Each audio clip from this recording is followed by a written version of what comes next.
کوبیده مرغ رو خیلی راحت تر از کوبیده گوشت میتونید تو خونه درست کنید.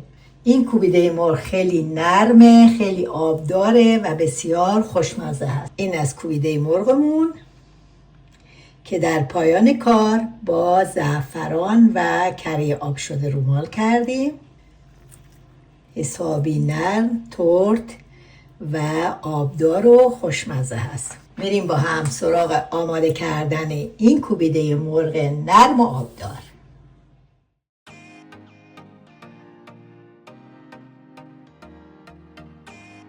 برای آماده کردن کوبیده مرغ ران و سینه مرغ رو یک بار چرخ میکنیم.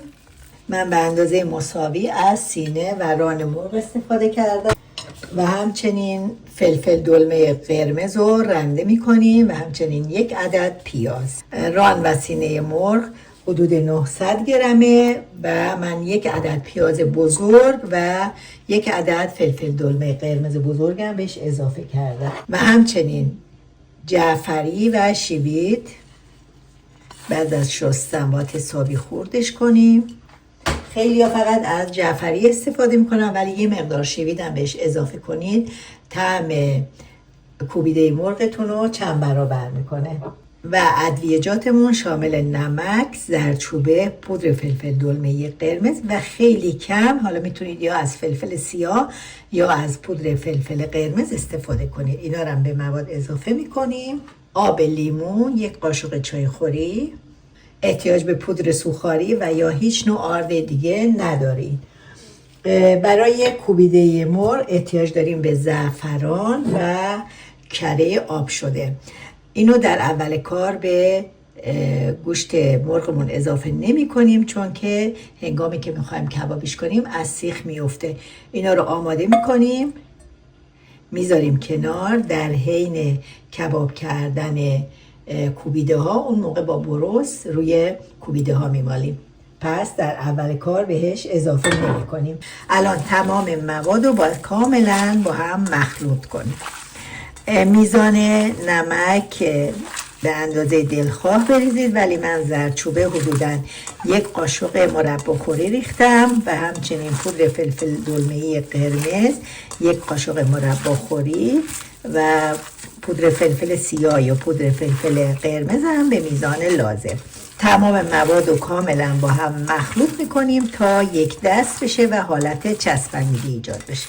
قبل از اینکه شروع کنیم به آماده کردن کوبیده مرغ، برنج ساده هم درست کنید با هر نوع تعدیقی که دوست دارید که تا هنگامی که کوبیده مرغ شما آماده میشه برنجم کاملا دم کشیده و آماده خوردمه. نگاه الان کاملا تمام مواد با هم مخلوط شد و حالت چسبندگی داره.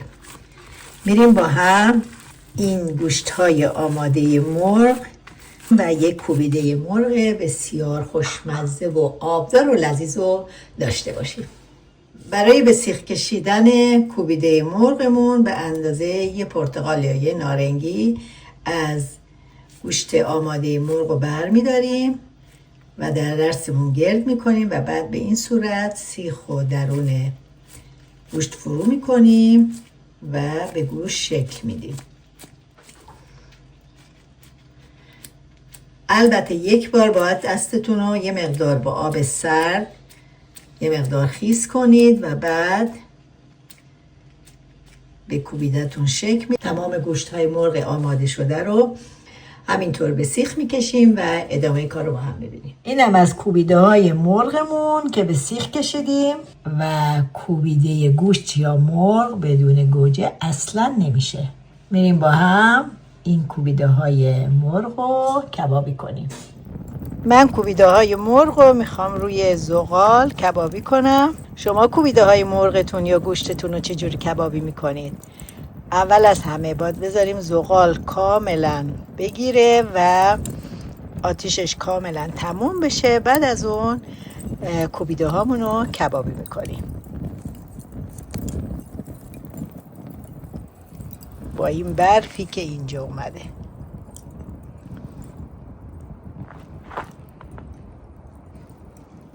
هنگامی که زغالا در این حد قرمز شد و آتیشش خوابید. کوبیده های مرغی که به سیخ کشیدیم و میذاریم روی زغالا.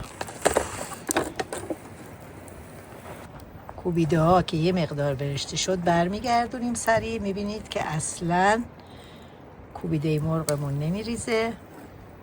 2 تا 3 بار کوبیده ها رو برمیگردونیم که کوبیده های مرغمون آماده بشه. به همین راحتی.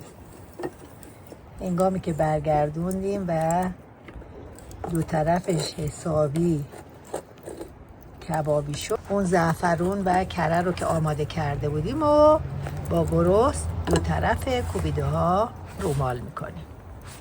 بعد از اون گوجه ها رو هم کبابی میکنیم و کوبیده مرغ ما آماده هست. به این صورت یک طرفش که کاملا کبابی شد، از اون کره و زعفران آماده روی کوبیده های مرغمون رومال میکنیم.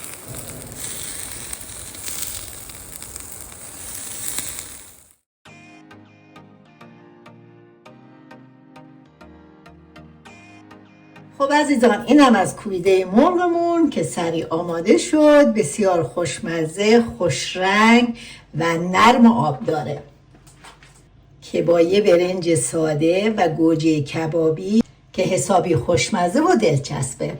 این از کوبیده مرغمون. میبینید حسابی نرمه و حسابی آب داره. ممنونم که تا آخر آموزش منو همراهی کردید. ممنون میشم این کانال رو سابسکرایب کنید، به دوستاتون این کانال رو معرفی کنید. تا آموزش بعد دلتون شاد، لبتون خندون عزیزان.